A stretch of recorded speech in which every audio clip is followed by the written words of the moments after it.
우리가 이제 예수님을 만나면 사람이 변화가 일어납니다. 예수를 인격적으로 만나잖아요. 사람이 바뀌어요. 왜냐하면 생명을 만나니까 사람이 안 바뀔 수가 없지요.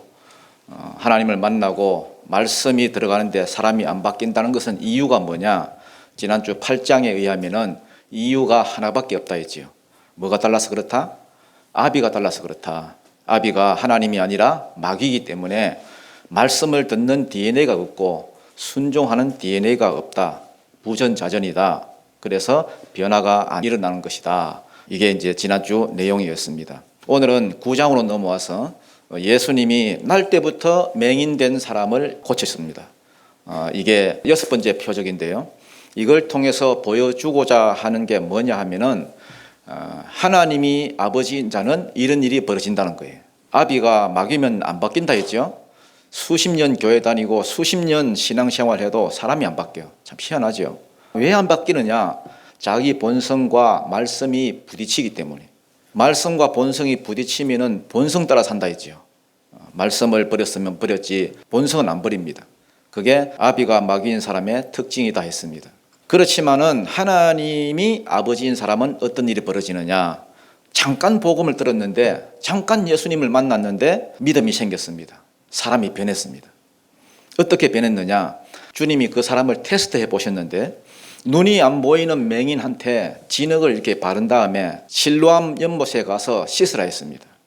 그런데 이 씻는 게 여러분 장난이 아닙니다. 일단 거리가 1km가 넘습니다.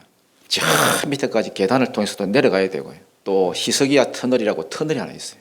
그 터널, 그 지하 터널이 있는데 길이가 500m가 넘거든요. 그걸 통과해야 되고 그거 다 또 지나가야 실로암 못이 나옵니다. 거기 가서 씻으러 하는 거예요. 여러분 생각해 보십시오. 이 사람 맹인인데 밑으로 계단 내려가야 되고 지하 터널 통과해야 되고 근데 거기 가서 씻으라? 야, 여러분 이거 여러분 보통 이거 믿음 아니고는 뭐 이렇게 하기가 쉽겠습니까? 그렇지만 믿음이 있으면은 갈 거고 예수가 안 믿어지면은 안 갈 거고. 그런데 이 양반이 갑니다, 여러분. 순종해서 갔더니 눈이 떠졌습니다. 누구도 고치지 못했던 병이 나았습니다. 그러고 다른 사람에게 간증까지 합니다. 이게 오늘 본문의 내용입니다. 진짜 하나님의 백성은 뭐가 다른지 앞에 나왔던 그 바리새인들과 유대인들 이런 사꾸라들하고 비교하면서 이렇게 보여주시는 거예요. 예수를 제대로만 만나면 사람은 바뀌게 돼 있습니다. 여러분 하나님의 백성은 말로만 믿는다 이게 아닙니다. 예수 믿으면 뭔가 바뀌는 게 있고 변화된 삶이 있어야지 그 삶을 보고 또 다른 사람도 영향을 받고 또 그게 간증이 되고 그러면서 하나님께 영광이 돌아가고 그게 하나님의 백성의 특징입니다. 오늘 저와 여러분의 삶 가운데도 하나님의 백성으로서의 이런 삶이 나타나기를 축복합니다. 자, 1절 한번 보겠습니다. 1절 읽어보겠습니다. 시작. 예수께서 길을 가실 때에 날 때부터 맹인된 사람을 보신지라. 예수께서 길을 가시다가 뭘 보셨습니까? 날 때부터 맹인된 사람을 보셨습니다. 맹인도 여러분 날 때부터 맹인된 사람도 있고요. 또 뭐 한 10년, 20년 살다가 또 맹인된 사람 있는데 하늘과 땅 차이입니다. 여러분. 날 때부터 맹인된 사람이 훨씬 힘듭니다. 왜냐하면 본다는 것 자체가 뭔지를 모르니까. 옛날에 그 우리 동네에 82살에 맹인이 된 영감이 하나 있었습니다. 도대체 몇 살까지 살았는데 남들 다 돌아가실 나이에 소경이 됐지 100살에 돌아가셨어요. 오래 사니까 대통령이 뭐 선물 하나를 줍디다. 근데 좀 좋은 걸 주는 줄 알았더니 뭐 시계, 내복 뭐 이런 거였습니다. 아무튼 82살에 맹인이 됐습니다. 산에 나무하러 가다가 눈이 갑자기 안 보였는데 참 그 영감이 참 대단한 게요. 나무를 지고 내려왔습니다. 나무를 80년 넘게 그 산을 오르락 내리락 했으니까 감각이 있는 거예요. 그러니까 산을 잘 아는 겁니다. 그렇지만 날 때부터 맹인이 됐다는 것은 차원이 다릅니다, 여러분. 이 사람은 날 때부터 맹인이기 때문에 본다는 게 뭔지 개념 자체가 없고 본다는 생각 자체가 없는 거예요. 날 때부터 이미 한계가 딱 설정이 되어 있어요. 그러니까 자기 스스로 뭐 보게 해달라, 보게 해주십시오, 부르짖거나 뭐 이런 게 그렇게 할 수가 없는 거예요. 다른 맹인들하고는 달라요. 이 사람의 유일한 관심은 구걸이에요, 구걸. 한 푼 줍시오, 이런 거예요. 이게 이 맹인의 한계입니다. 예를 들어 뭐 예수님이 뭘 줄까? 5천 원만 주세요. 알았다. 10,000원 줄게. 그리고 해다 칩시다, 여러분. 그게 최선입니까? 최선 아니에요. 우리 인생도 그렇잖아요. 한계가 설정되어 있는 게 얼마나 많습니까? 어떤 사람은 가정의 문제로, 어떤 사람은 자녀의 문제로, 어떤 사람은 태생적인 질병으로, 어떤 사람은 또 지독한 가난으로 도저히 헤어나올 수 없는 자기들만의 한계들이 있습니다. 생각의 한계가 있고 행동의 한계가 있고. 그러니까 여러분, 기도를 해도 내 뜻대로 구하는 것은 말짱 꽝입니다. 꽝. 내가 구하는 거 다 들어준다 해도 최선이 아닐 때가 너무나 많아요. 열심히 기도했어요. 어머 예수님, 제가 100만 원을 구했는데 500만 원을 주시네요. 그게 잘난 게 아니에요. 20평짜리 아파트를 구했는데 40평짜리를 주시네. 그게 잘난 게 아니라니까. 내 뜻대로 구하는 건 최선이 될 수가 없습니다. 내 한계를 벗어나지를 못해요. 이 맹인 보십시오.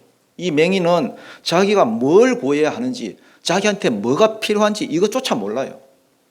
그래서 예수님이 찾아오신 거예요. 예수님이 먼저 찾아와서 그를 쳐다보시잖아요. 날 때부터 맹인된 사람을 보신지라. 이 보다가 에이도인데, 에이도는 그냥 보는 게 아닙니다.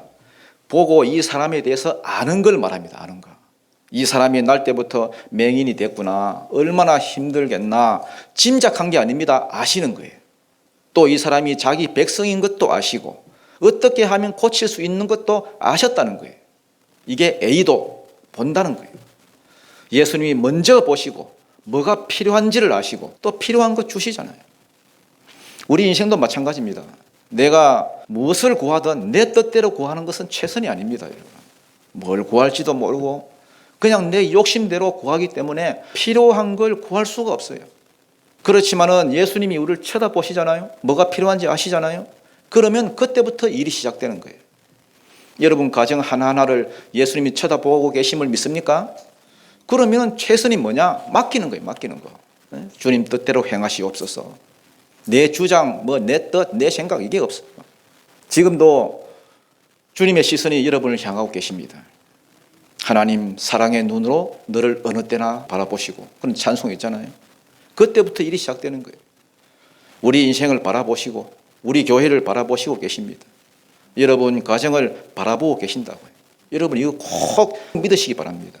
우리의 아픔도 아시고 우리의 한계도 아시고 뭘 구할지 모르는 것도 아시고 너의 작은 신음에도 응답하시니 여러분 삶 가운데 주님이 에이도 보시는 은혜가 있기를 축복합니다. 2절 읽겠습니다. 2절 시작. 제자들이 물어 이르되 랍비여, 이 사람이 맹인으로 난 것이 누구의 죄로 인함이니까? 자기니까 그의 부모니까? 이걸 보면은 유대인들이 고난을 대하는 관점이 나옵니다. 맹인 되는 것만 꼭 고난이 아니죠. 예를 들어 질병이 온 것, 가난이 온 것, 환경적인 것, 여러 가지 문제가 생길 수 있는데 이런 문제들을 대하는 유대인들의 관점이 뭐냐? 뭐 때문이다? 죄 때문이다. 죄 때문이란 걸 아예 전제로 깔고 이게 누구 죄 때문이냐 이걸 묻는 거예요. 자기 죄 때문이냐, 자기 부모 죄 때문이냐, 자기 조상 죄냐, 자기 죄냐. 여러분 이게 성경적으로 맞는 생각입니까? 죄 때문에 고난이 온다. 예를 들어서 질병이 오는 것, 물론 많은 경우에 죄 때문에 오는 거 맞습니다. 다윗이 여러분 고난을 많이 당했지요. 애가 죽었습니다. 밧세바가 낳은 자식. 애가 8일이 돼야 할례를 받는데 7일 만에 죽었어요. 할례도 못 받고 죽었습니다. 원래는 3가지 벌을 받았지요. 네 애가 죽으리라. 아무리 고쳐보고자 애를 써도 그냥 죽어버렸습니다. 그 다음 칼이 네 집을 떠나지 아니하리라. 진짜 형제들 간에 싸움이 끝인 날이 없었습니다. 형제들끼리 막 서로 죽이고 나중에는 자기 아들 압살롬이 자기를 죽이려 하는 그런 바람에 쫓겨다니기도 하고요. 그 다음 백주의 네 아내들이 동침함을 당하리라. 전부 다 다윗이 자기가 범한 죄 때문에 이런 고난을 당했습니다. 요한복음 5장에도 보면은 38년 된 중풍병자에게 주님 뭐라고 하셨습니까? 더 심한 것이 생기지 않도록 뭐 하지 마라? 죄를 범하지 마라. 그러면 이 중풍병이 뭐 때문에 생겼다는 겁니까? 죄 때문에 생겼다는 거예요. 자기 죄든지 아니면 조상 죄든지. 대표적으로 우상 섬기는 죄 3, 4대까지 죄가 내려간다 하잖아요. 그게 십계명 아닙니까? 나 외에 다른 신을 내게 두지 마라. 만들지도 말고 엎어져 전하지도 말라. 여러분 아직 우상을 못 버리고 제사를 못 버린 가정이 있으면 여러분 잘 들으십시오. 하나님 외에 우상을 만들거나 섬기거나 절하면은 그는 나를 미워하는 자고 나를 미워하는 자의 죄를 갚되 아비로부터 아래로 3, 4대까지 저주가 흘러가겠다. 그래서 대부분의 우상 숭배는 죄가 흘러갑니다. 저주가 흘러갑니다. 심판이 흘러갑니다. 그래서 이 사람들이 궁금해하는 거예요. 이 사람이 이렇게 된 게 자기 죄인가? 자기 조상 죄인가? 이게 어떻게 보면 당연한 질문이지요. 그런데 예수님이 진짜 뜻밖의 말씀을 하십니다. 이도 저도 아니라는 거예요. 3절 보니까 이 사람 죄도 아니고 그 부모의 죄도 아니고 그에게서 하나님이 하시는 일을 나타내고자 함이라. 물론 이 사람들이 죄를 안 지었다는 말이 아닙니다. 분명히 지은 죄가 있습니다. 여러분. 그렇지만은 예수님은 죄에다가 포커스를 맞추지 않았습니다. 과거에다 포커스를 맞추지 않았습니다. 미래에다 포커스를 맞추었습니다. 여러분 많은 사람들이 불행해지면은 예를 들어서 너무 환경적으로 어렵다든지 애가 죽을 병에 걸렸다든지 아니면은 사업이 망했다든지 이런 어려움이 생길 때마다 힘든 게 뭐냐 하면은 자꾸만 여러분 마귀가 다가와서 마귀가 찾아와서 정죄하기 시작합니다. 그거 네 죄 때문이다. 네가 한 짓 네가 알잖아. 그러면은 거기에 막 감동을 받습니다, 여러분. 맞아, 내가 그랬지. 어쩔 수 없습니다, 여러분. 자기가 한 짓이 있으니 생각나니까. 그러면서 내가 이 죄에 대한 대가를 받는구나, 심판을 받는구나 이러면서 막 가슴을 쥐어뜯고 그렇게 앉아 있습니다, 여러분. 그러면 하나님의 영광을 여러분 보지 못합니다. 지금 제자들조차 지금 묻습니다, 여러분. 주님, 분명히 이 사람들이 죄를 지어서 지금 날 때부터 저런 상태로 태어났는데 이게 누구 죄입니까? 자기 죄입니까? 부모 죄입니까? 그런데 예수님은 아니다. 이 사람이나 부모나 죄 때문에 이런 거 아니다. 죄 없다는 말이 아니라 주님은 죄에다가 포커스를 맞추지 않는다는 거예요. 과거에다 포커스를 맞추지 않았습니다. 이 사람이 이런 어려움이 있지만은 누구의 죄 때문이 아니라 이 사람을 통해서 장차 하나님이 행하실 일이 있다는 거예요. 나사로가 죽었습니다. 제자들이 물었습니다. 주님, 사랑하는 나사로가 죽었습니다. 왜 이런 일이 일어났습니까? 그때 주님은 장차 그 사람을 통해서 하나님이 받으실 영광이 있을 것이다. 나사로의 죽음을 주님은 그렇게 보셨습니다. 여러분은 여러분의 문제를 어떻게 보십니까? 네? 지금 여러분 가운데 힘든 그 과정을 지나가고 있는 그런 분들 있습니까? 여러분 그거 어떻게 보세요? 여러분도 여러분 나름대로 어려움이 있을 것입니다. 그거 어떻게 보느냐 이게 중요해요. 만약에 죄의 대가라 할지라도 내가 지은 죄 때문이다 이렇게 보지 마십시오, 여러분. 물론 그렇게 보는 게 필요합니다. 왜? 그래야 회개하니까. 그렇지만 그렇게만 보면은 복음의 역사가 일어나질 않습니다. 성경은 그렇게 말하지 않습니다. 회개해라. 철저하게 회개해라. 그러나 네가 고난받는 거기에다 포커스를 맞춰가지고 거기에 주저앉아 있지 말고 네가 회개했을 때에 기도를 통해서 하나님 앞에 나아갔을 때에 하나님께서 나타내고자 하는 영광이 있을 것이다. 하나님이 하실 일이 있을 것이다. 이걸 여러분의 고난의 포커스로 삼으십시오. 그래야 우리가 하나님께 나아갈 수가 있고 하나님께 회개할 수 있고 하나님께 소망을 두고 하나님과 씨름할 수 있습니다. 이 소경도 분명 어떤 죄가 있었을 거예요. 그렇지만은 그 죄에 매여서 쭈그러지고 망하기를 원치 않았습니다. 그렇다 할지라도 하나님이 나타내실 영광이 있을 것이다. 하나님이 하실 일이 있을 것이다. 그러면 역사를 볼 것입니다, 여러분. 자, 그러면은 하나님이 행하실 일이 뭘까요? 하나님의 일이 뭡니까? 저는 근원적으로 이게 하나님의 일이 아담이 잃어버린 하나님의 형상이 회복되는 거라고 생각합니다. 아담이 범죄함으로 잃어버린 게 뭡니까? 많지요. 첫째, 하나님의 형상 잃어버렸습니다. 하나님의 형상이란 말은 하나님도 눈, 코, 귀, 입이 있나? 그게 아니고 하나님의 성품, 하나님의 지혜, 하나님의 능력, 이 원래는 사람한테도 있었습니다. 왜냐하면 하나님이 사람을 지으시고 그 코에다가 생기를 훅 불어 넣으셨는데 그래서 살아있는 혼, 생명이 되었잖아요. 하나님의 형상을 그대로 가지신 분이 예수님이고요. 아담도 타락하기 전에는 예수님과 비슷한 성품이나 지혜나 능력이 있었습니다. 왜? 그때는 타락한 성품이 전혀 없었기 때문에. 그런데 하나님의 형상을 잃어버렸습니다. 그 다음 하나님과의 교제를 잃어버렸습니다. 하나님이 그를 방문하셨을 때 두려워서 피해서 나무에 숨어버렸습니다. 교제를 떠났습니다. 그 다음 하나님이 주신 여러 가지 영육간의 복들, 마음의 평안이라든지 건강이라든지 환경적인 풍요함이라든지 다 잃어버렸습니다.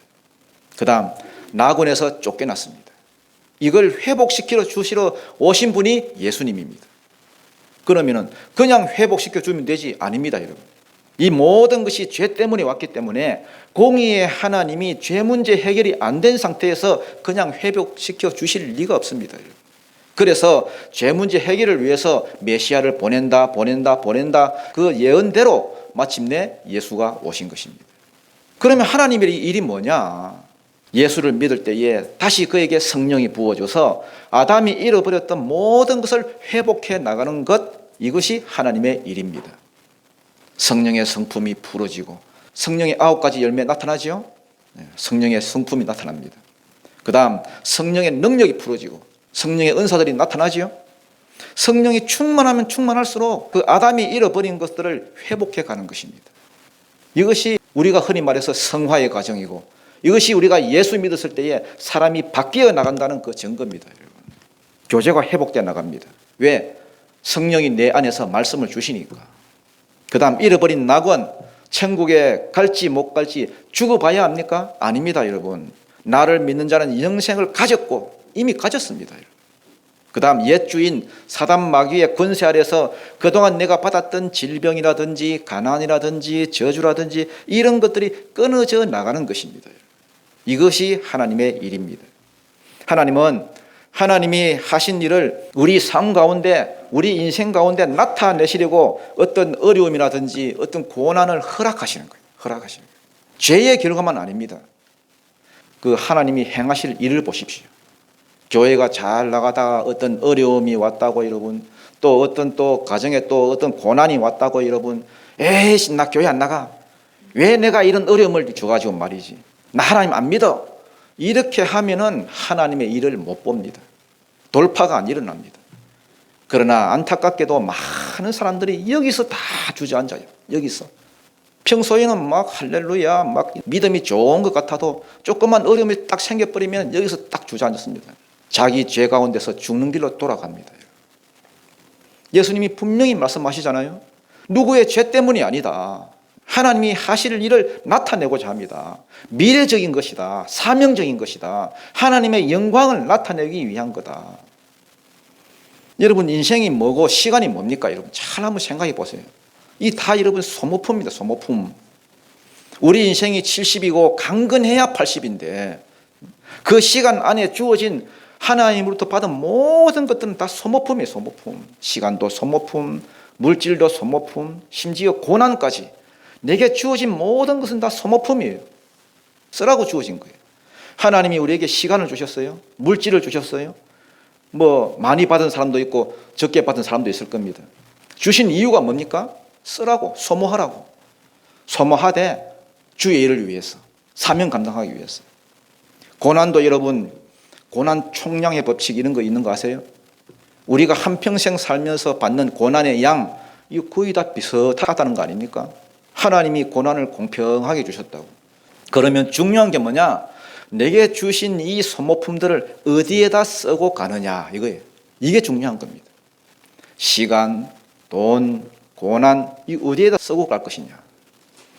나만 위해서 막 시간 쓰고 나만 위해서 돈 쓰고 나만 위해서 고난 쓰고 예수님을 위해서는 한 번도 고난 당한 적이 없고 그거 여러분 자기만 위해서 끝나는 인생입니다.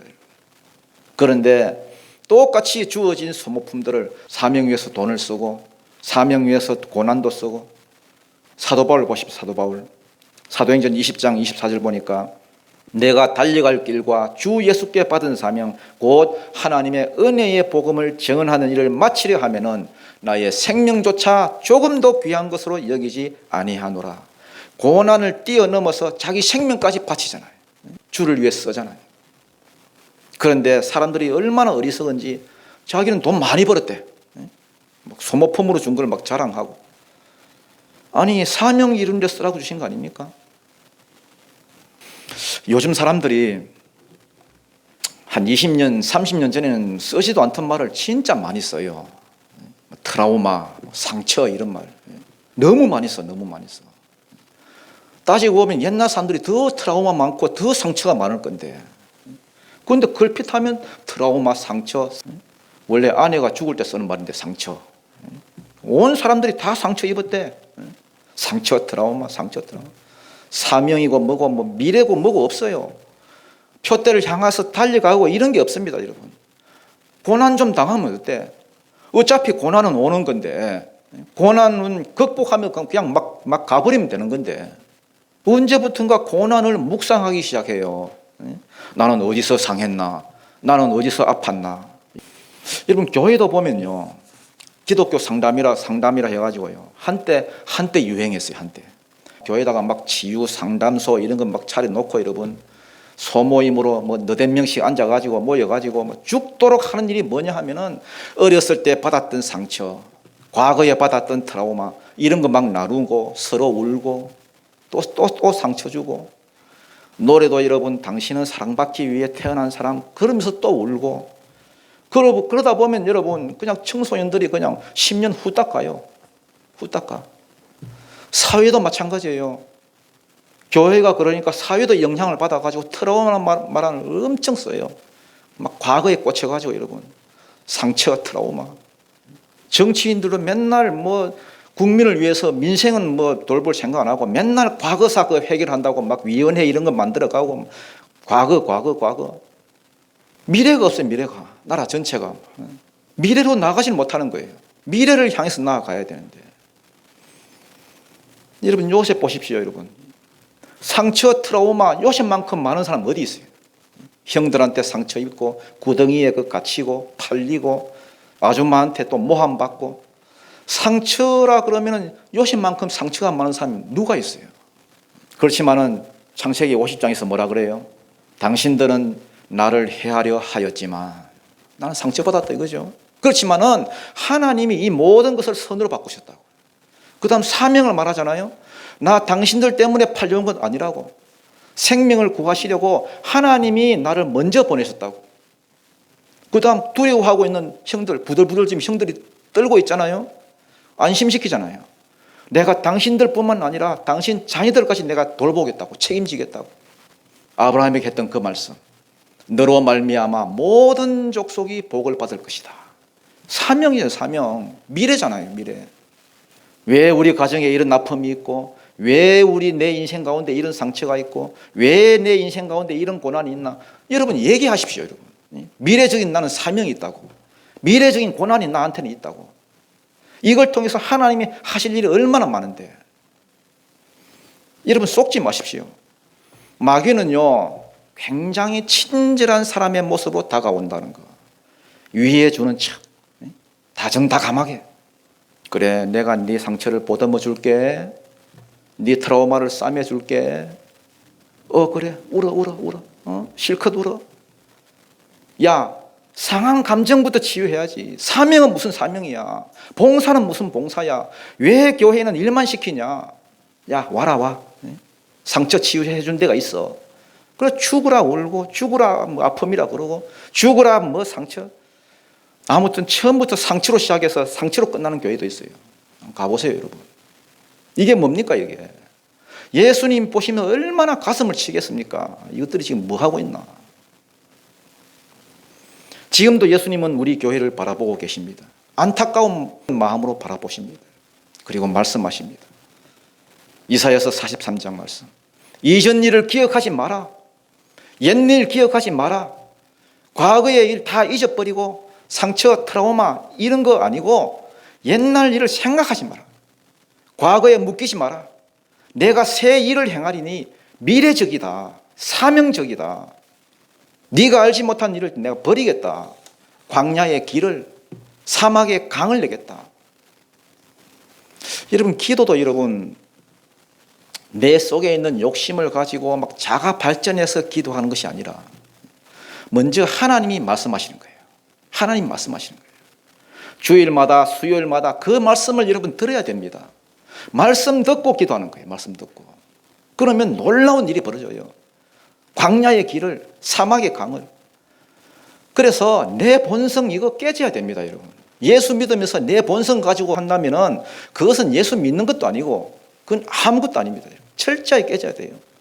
내 죄의 본성, 내 쓸데없는 생각 철저하게 깨지고 예수님의 관점, 예수님의 눈, 예수님의 생각, 예수님의 능력을 힘입어야 됩니다, 여러분.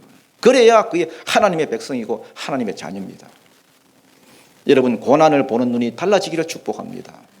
예수님의 눈으로 보시기를 축복합니다. 4절입니다. 4절 시작.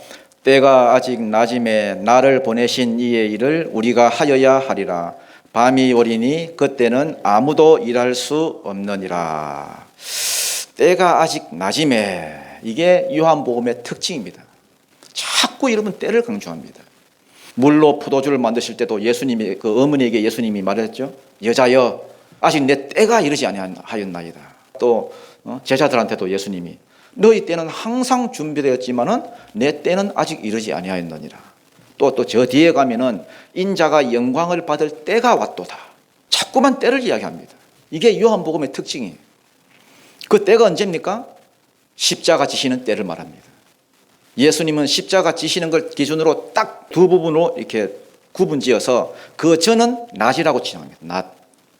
그 다음 십자가 지시는 그 순간부터 그 이후를 밤이라고 칭합니다. 나중에 물론 하겠습니다만은, 여러분은 낮이 언제입니까?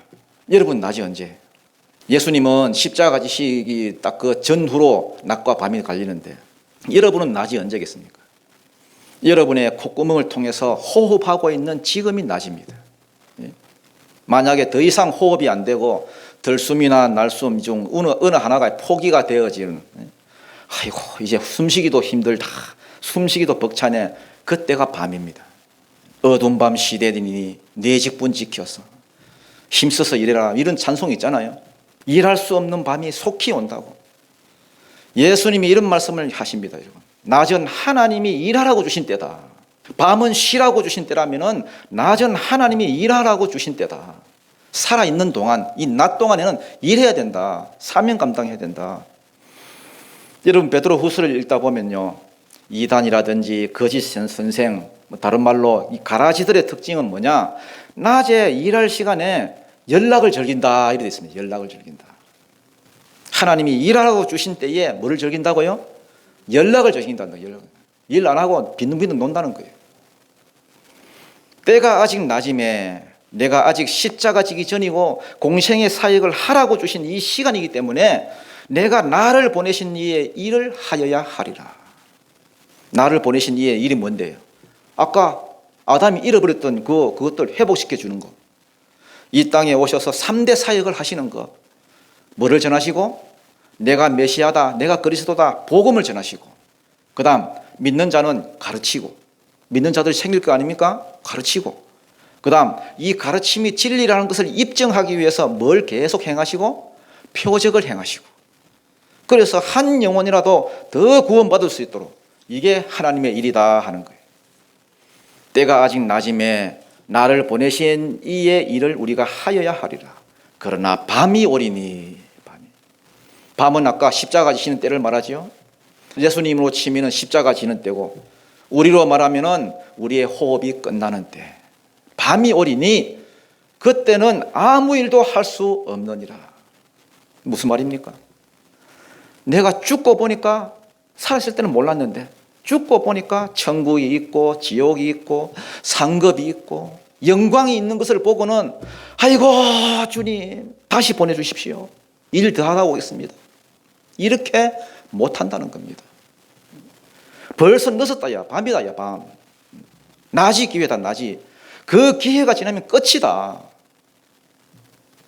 5절입니다. 5절 시작. 내가 세상에 있는 동안에는 세상의 빛이로라. 내가 세상에 있는 동안에는 세상의 빛이다. 이 말은 내가 메시아다 이 말입니다. 내가 세상의 빛으로 왔다. 이게 맹인이 들었던 유일한 복음이에요. 많은 말씀을 들은 게 아닙니다, 여러분.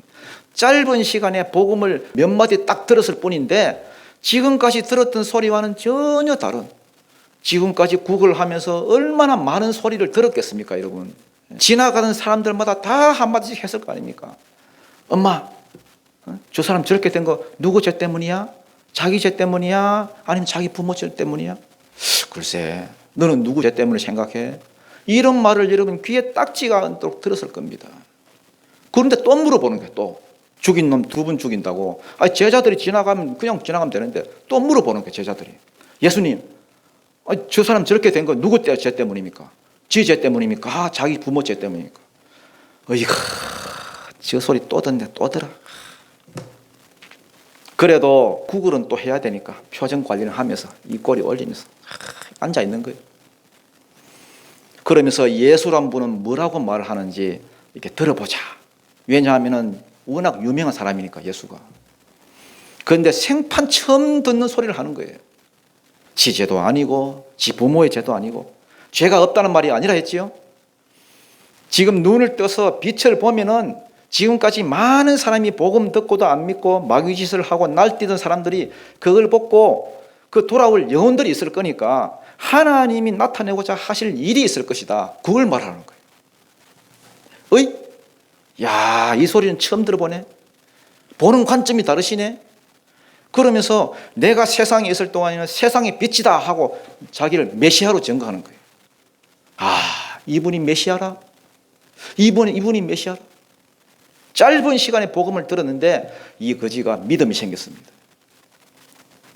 6절입니다. 시작. 이 말씀을 하시고 땅에 침을 뱉어 진흙을 이겨 그의 눈에 바르시고. 야, 여러분, 아이고, 소경이니까 지금 가만히 있었지, 여러분. 예수님이 땅에 침을 뱉어가지고, 여러분, 침도 많은가 봐. 진흙을 이겨가지고 그의 눈에 턱 붙여주고. 소경이니까 가만히 있었지, 여러분. 여러분들 같으면 막 피하려고 했을 겁니다. 아이, 들어보고 하면서. 예수님이 행한 기적 중에 제일 더러운 기적이에요. 여러분, 그 전에 소경이 여러분 주님을 만났을까요? 자기도 모르는 분입니다, 여러분. 찾아주시니까 만난 거지. 땅에 침을 뱉어서 진흙을 이겨서 눈에 막 이렇게 발라주셨습니다. 그 다음 어디에 가서 씻으라? 실로암 못에 가서 씻으라. 여러분, 성지순례 같은 거 가서 보면요, 신람 연못에 가려고 하면은 가이드가 이게 반바지를 줍니다. 반바지를 줘요. 처음에는 그거 입고 밑으로 이렇게 따라오라고 합니다. 밑으로 막 계단을 한참 내려가요. 내려가면은 히스기야 터널이라고 해요. 지하 터널을 지납니다. 500m 넘어요. 500m는 굉장하죠. 물이 막 흘러가고 거기에. 그 물 끝에 가보면은 실로암 연못이 있습니다. 그 히스기야 때 그 아수르 군대가 자꾸 쳐들어오니까 물 마시려고 판 겁니다. 성문을 막아야 적군이 안 들어오는데 성문을 막아 놓으면 물 들어올 데가 없잖아요. 그래서 바깥 기온샘에 가가지고 지하로 이 통하는 물 줄기를 팠습니다. 그래서 실로암까지 걸어가려면 한 1km는 가야 됩니다. 아니, 날 때부터 한 번도 눈을 떠본 적이 없는 사람이 1km를 더듬어 가가지고 지하로 가가지고 눈을 씻고 온다는 게, 여러분, 우리는 눈이 멀쩡하니까 가서 씻었겠지. 그렇지만은 이게 쉬운 게 아닙니다, 여러분. 보통 때는 소경을 고치더라도 이렇게 안 했습니다, 여러분. 성경에 보면 소경 고친 게 이렇게 몇 개 나오는데, 마태복음 9장에 보면은 가버나움에서 소경을 고치셨는데요, 이렇게 안 했습니다. 소경들이 막 둘이가 뒤따라오면서 다윗의 자손이야, 나를 불쌍히 여기소서 이러니까 예수님이 안면 몰수 생각하셨습니다. 그리고 어떤 집으로 쏙 들어갔습니다. 다른 사람은 따라가면 되지만 소경한테는 쉽지 않잖아요. 그래서 막 물어보고 어떻게 해가지고 찾아 들어갔습니다. 거기 가서도 나를 불쌍히 여겨달라 하니까 내가 너를 고칠 줄 믿느냐? 하무요, 믿습니다. 믿습니다 했더니 그래, 네 믿음대로 되라 하고 말로 고쳤습니다. 노터치. 그 말씀 한마디에 나와버렸습니다. 반쯤 믿었으면 한쪽 눈만 떠졌을 건데, 어쨌든 네 믿음대로 말 한마디에 두 눈이 번쩍 떠 있습니다. 또 마태복음 20장에 보면은 거기도 소경이 나오는데요, 이건 좀 유명합니다. 성이 바시예요, 바시. 바디메오가 나오는 거예요. 여리고를 지나갈 때에 바디메오와 또 한 소경이 다윗의 자손 예수여 우리를 불쌍히 여기소서 고함을 질렀습니다. 그런데 이게 미완료로 됐습니다. 미완료로. 계속 고함을 질렀다는 거예요. 계속. 그걸 보고 제자들이 입 다물으라 했습니다. 이것도 미완료로 됐어요. 조용히 해라. 입 다물어라. Shut up. 계속 이렇게 했습니다. 그러면 보통 사람 같으면 맞다. 아유, 우리가 아무리 소경이라 해도 소리 지르는 건 너무 예의가 없다. 그지? 이러면서 볼륨을 줄였을 건데 주야 다윗의 자손이야. 더 큰 소리를 질렀습니다. 자기들이 보기에는 이런 기회가 흔치 않습니다. 이때가 예수님이 마지막 유월절 지키러 이제 예루살렘 올라가시는 중이거든요. 그러니까 여러분, 우리가 잘못했지. 왜 이렇게 우리 소리 지를 필요 없는데 그자. 막 이랬으면은 입 다물었으면은 죽을 때까지 소경으로 살았을 거예요. 주야, 다윗의 자손이야. 그러니까 주님이 오셔서 뭘 원하느냐 물어봤습니다. 뭘 원하긴 뭘 원해요? 보기를 원합니다. 그러니까 예수님이 다가오셔서 눈을 만지니까 눈이 뜨졌습니다. 이때는 손을 터치. 마가복음 8장에 보면요, 벳세다에서 또 소경이 나옵니다. 소경이 사람들이 데리고 나왔습니다. 그때 예수님이 눈에다가 침을 뱉었습니다. 침을 뱉으시고 안수해서 고쳤습니다. 그런데 다 낫지는 않았습니다. 뭐가 보이느냐 하니까 나무 같은 것들이 지나가는데요. 누구겠습니까? 나무 같은 것들. 사람이겠지요. 나무 같은 것이 걸어가는 게 보입니다. 그러니까 예수님이 다시 안수해서 두 눈이 밝게 보였더라 이렇게 되어 있습니다. 다른 사람들은 말씀만 해서 고치거나 아니면 손을 대서 고치거나 아니면 안수해서 고치거나 했는데 이 사람은 지금 안 고쳐주는 거예요. 그냥 땅에 침을 뱉어가지고 진흙을 이겨서 그의 눈을 바르시고 왜 이렇게 하는 겁니까? 다시 창조한다는 거예요. 없는 눈을 만드시겠다는 거예요. 창조하겠다는 거예요. 죽은 자를 살리시고 없는 것을 있는 것으로 부르시는 이신이라. 로마서 4장 17절. 구원은 예수님부터 나옵니다, 여러분. 그런데 여기까지 나왔습니까? 안 나왔습니까? 안 나왔어요. 뭐가 빠졌습니까? 순종이 빠졌습니다. 순종까지도 요구하시는 거예요. 7절입니다. 시작. 이르시되 실로암 못에 가서 씻으라 하시니 실로암은 번역하면 보냄을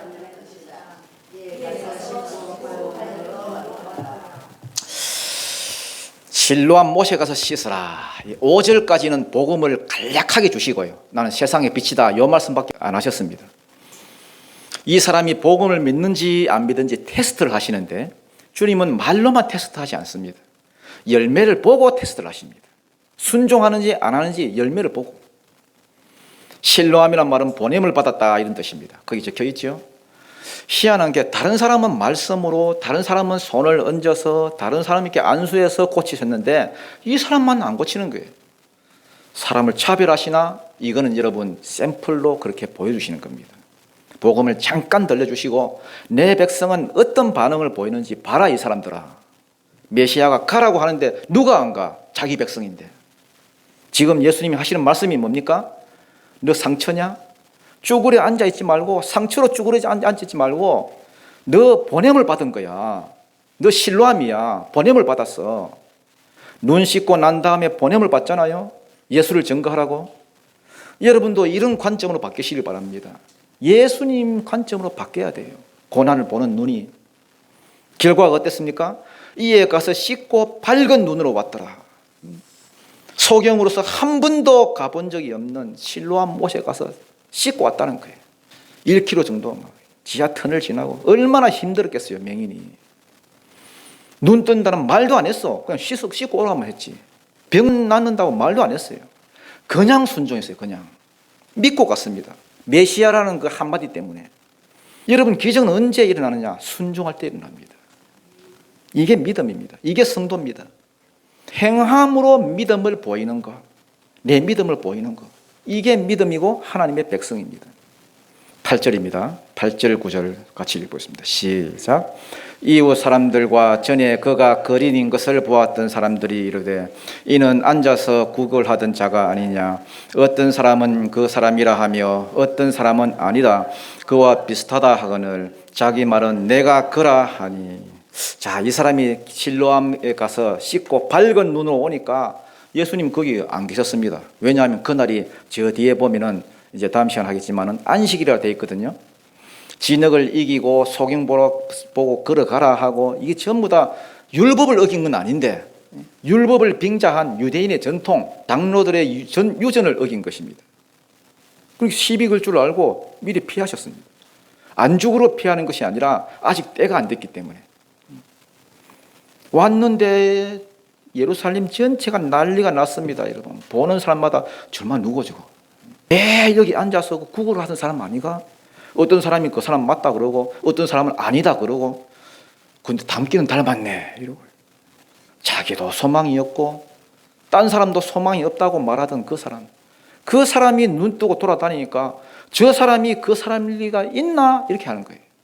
그 사람의 모든 것이 변했습니다. 인상이 변하고요, 행동이 변하고, 은혜를 받아 놓으니까 다 변하는 거예요. 나중에 예수를 다시 만났을 때 신앙 고백을 하거든요. 믿음이 들어가니까 얼굴이 변합니다. 말투가 변합니다. 저 사람이 그 사람이가? 닮기는 닮았는데? 여러분도 이런 은혜가 있기를 축복합니다. 저 사람이 옛날 그 사람이가? 내 시장통 돌아다니면서 욕하던 그 사람이가? 그래서 본인한테 물어봤습니다. 야 임마, 네가 그 사람이냐? 그러니까 내가 그다 했습니다. 예, 납니다. 나예요, 나. 내가 변했습니다. 그러니까 네가 누구냐 하던 사람들이 또 질문이 바뀌어요. 어떻게 바뀌었느냐? 10절 11절입니다. 시작. 그들이 묻되 그러면 내 눈이 어떻게 떠졌느냐? 대답하되 예수라 하는 그 사람이 진흙을 이겨 내 눈에 바르고 나더러 실로암에 가서 씻으라 하기에 가서 씻었더니 보게 되었노라. 어떻게 눈을 떴냐? 그가 대답하되 예수라 하는 그 사람이 그냥 내 눈에 진흙 바르고 실로암에 가서 씻으라 하던데요. 그래서 갔냐? 예, 가서 씻었습니다. 씻었더니 보게 됐습니다. 이게 간정입니다. 간정. 이 간정이에요. 내가 변한 걸 보고 많은 사람들이 나를 주목하는 것이 아니라 누구를? 예수를 찾도록, 예수가 누군지 알도록 예수를 알려주는 거예요. 엊그젠가 제가 이렇게 여러 가지 동영상을 보다가 김수미 씨 참 대단하더라고요. 김수미 아시죠? 간증을 하더라고요. 6년 전에 자기가 예수를 믿었다고. 그래서 전도를 받아서 어떤 권사님한테 전도를 받아서 교회에 나오게 됐는데, 옛날엔 자기가 그렇게 술 없으면 못 살았대요. 술 마시고, 그 다음에 뭐 말만 하면 튀어나오던 게 욕이었는데, 욕 잘하잖아요. 욕쟁이 할머니, 별명이 욕쟁이 할머니다. 근데 예수를 이게 한번 따라가서 이렇게 자기가 믿음이 들면서 나중에 보니까요, 자기가 변하더래. 먼저 술이 안 먹히더래. 그리고 욕이 안 나오더래. 아무리 욕을 하려고 해도 욕이 안 나오더래. 그걸 보고는 하나님이 진짜 살아계시구나 이걸 느꼈대. 다른 거 하나도 변한 게 없는데, 뭐 내나 가정 내나 뭐 변한 게 없고, 자기 뭐 주변 변한 게 없는데, 자기가 변화가는 것을 보고는 나 같은 인간을 이렇게 변화시키는구나, 진짜 하나님이 살아계신 거 그걸 느꼈대. 여러분 삶 가운데 하나님의 영광이 풀어지기를 축복합니다. 여러분의 질병 가운데, 여러분의 자녀 문제 가운데, 여러분 사업장 가운데 하나님의 영광이 풀어지기를 축복합니다. 저 사람이 그 사람이가? 그때 망한다 했던 그 사람이가? 병들어 죽는다 했던 그 사람이가? 어떻게 안 죽고 저렇게 인상이 저렇게 변하고 어떻게 그의 삶이 저렇게 변하냐? 그런데도 간증을 못하면 그 바보지. 못할 게 뭐가 있어? 그냥 자기한테 일어난 일을 그냥 말하면 되는 거지. 이거는 학교 안 나오도 하는 겁니다, 여러분. 하나님의 영광을 보면 간증하게 되어 있습니다, 여러분. 12절 마지막입니다. 시작. 그들이 이르되 그가 어디 있느냐? 이르되 알지 못하노라 하니라. 모든 사람이 예수를 찾았습니다, 이 사람 때문에. 그런데 예수가 어디 있는지 몰라. 저 겟세마네 동산에 기도하러 가셨는지, 베다니 나사로 집에 갔는지 아무도 몰라. 여러분 전도하는데 여러분 막 성경 많이 알아야 됩니까? 많이 알 필요가 없습니다, 여러분. 하나님의 영광을 본 사람은요, 성경 몰라도 돼요. 그냥 자기가 받은 은혜 그 이야기 해주면 되고, 자기가 만난 예수 그냥 얘기해 주면 되지. 귀가 열린 사람은 듣게 돼 있습니다, 여러분. 오늘 저와 여러분이 살아있는 이정표가 되기를 축복합니다. 믿음으로 순종하며 가다가 하나님의 영광을 보고 여러분의 그 변화되는 모습을 보고 많은 사람이 그가 어디 있느냐, 예수가 어디 있느냐 묻게 되는 인간 화살표들이 다 되는 역사가 일어나기를 주님 이름으로 축원합니다.